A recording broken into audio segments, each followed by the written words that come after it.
I'll go ahead and undo that to return to the original image size that we were at to make this image a little more manageable. I'm going to scroll it down. Now, in addition to text being vector-based inside of Photoshop 6, notice that Photoshop 6, like Photoshop 5 before it, automatically creates text on an independent layer. So here's the layer right there. And there's a bunch of advantages to Photoshop putting the text on an independent layer. For one, there's Photoshop's automatic naming conventions. Notice that Photoshop has automatically named the layer after the contents of the layer. So it says hello just like I entered hello. And if I get the type tool by either clicking on it or pressing the T key, I can press the T key to select the type tool. And then dragging over a letter such as E and entering a new letter such as O. And then clicking over here and entering the letter W. And then clicking on the marquee tool to complete the type change. Notice that Photoshop automatically changes the name of the letter to hollow as well. And I can move this layer by Command-Control dragging it over to the left here so we can see the entire word at once. Now, Photoshop automatically renames the layer as you edit the text so long as you don't manually rename the layer. If I Alt or Option double-click on the layer name to bring up the Layer Properties dialog box and name the layer something different, such as Ichabod, and click OK, then in the future, if I edit my text, such as this, and switch tools, notice that Photoshop does not automatically update the name. That's because you've changed it. Basically, Photoshop is saying as soon as you change the name of a layer, Photoshop is saying, hey, you know what? That's great, but now it's your baby. All right? It's your responsibility. You take care of this layer from now on. And from this point on, even if I rename this layer Sleepy ! It's not going to matter. I have broken the chain, man, and Photoshop is not going to automatically update this layer name. So what are some other advantages of type being on a layer inside Photoshop? Well, obviously you can move the layer up and down the stack as much as you want. So that's pretty obvious, some rearrangement of the layer ordering. You can move it. You can actually move the layer physically inside the image window. We already showed that.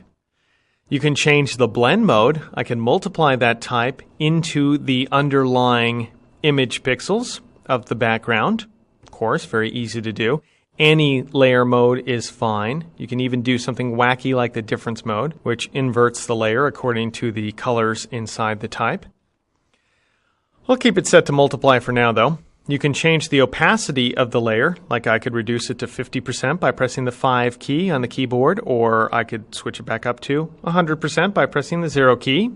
I could change the fill of the layer. If I go to the color palette and I, for example, switch the color to some dark blue or something like that and press Option Delete or Alt Backspace on the PC, that will change the color of the type.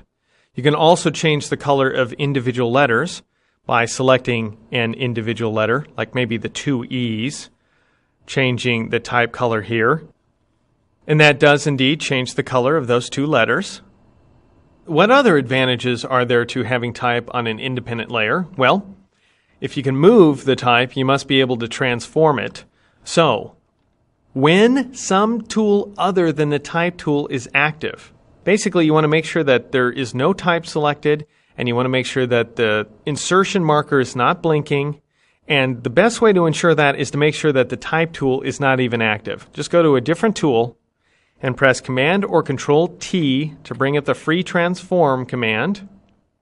And then you can rotate the type. You can scale the type.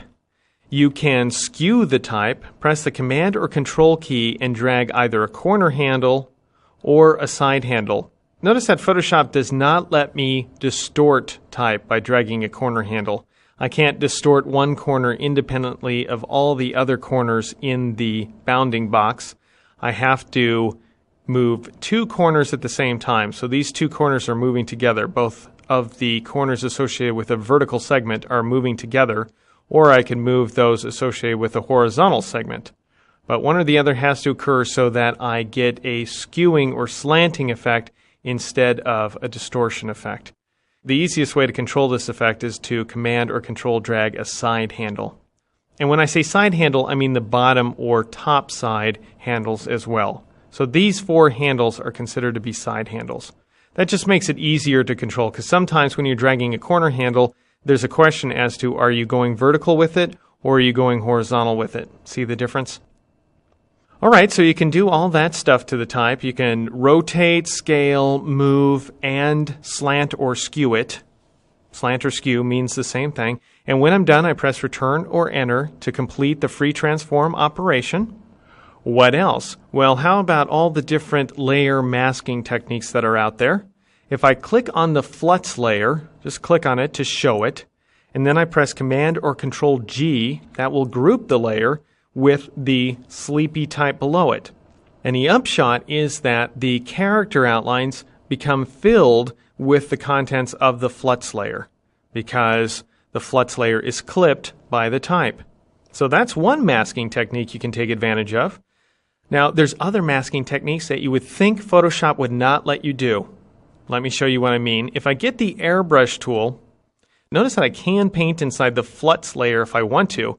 I'll press the D key to get the default foreground color black, and I can paint inside this layer to make it dark, or I could, obviously, if I undo that and press the X key to get white as the foreground color, I could paint inside of it to make it white. However, I cannot paint directly inside the type layer. If I switch back down to the Ichabod layer, which is at the bottom of the clipping group here, and I try to drag in front of it, it's not going to let me, and it says this type layer must be rasterized before proceeding. Its text will no longer be editable. Should I rasterize the type? And you want to say, no way, don't do that. Not yet, because there's ways around it. You don't need to resort to rasterizing type just to color it. So say cancel. Cannot use the airbrush, thank you very much. You already told me that, thank you. However, even though I can't paint directly inside the letters, I can go down to the bottom of the Layers palette and click on the Add a Mask icon to add a layer mask, which I can paint inside of. So notice that the foreground color is automatically set to black for me, which means I can paint in transparency. And this transparency will appear wherever I decide to paint. So if I decide to paint around the letters like this, I can create sort of a transparent outline here. And then if I wanted to restore the interior, I would just switch the foreground color to white by pressing the X key and paint in white, which paints in opacity with my layer mask. As if that's not enough, I can come down here and press the Command or Control key and click on the Add a Mask icon to add a clipping path. And I can go get one of my shape tools, which I'm going to get the ellipse tool, just something simple. Get the ellipse tool, and I will drag around my sleepiness here, my sleepy letters, and notice that that clips it to the path of my shape. So you can do anything that you want to type. You can do any of these masking techniques. It's totally amazing. Very, very flexible program in that regard. And notice throughout this whole thing, I can still grab the text tool and edit my letters and change this from sleepy to sloppy. Okay? So if I shift click on the shape in order to turn off that mask, I can see that it's still layer masked, and it still has its clipping group intact, and it's still skewed, and it's still scaled, and it's still rotated, and all these things are still applied to the layer even though it is editable type. Completely fantastic. And just to top things off, go over to the Styles palette, and I'm going to click on this so I'm no longer seeing that ellipse. I hate seeing those shape outlines all the time.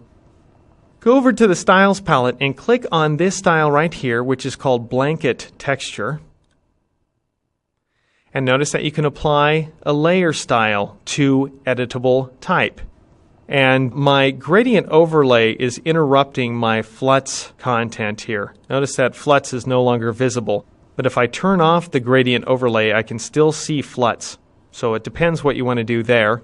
But regardless, it doesn't matter what you have displayed and what you don't have displayed. I can still edit this type and change it from sloppy to floppy if I want to. And I can turn off the layer mask as well by shift-clicking on it in order to view all the letters completely intact with their outlines.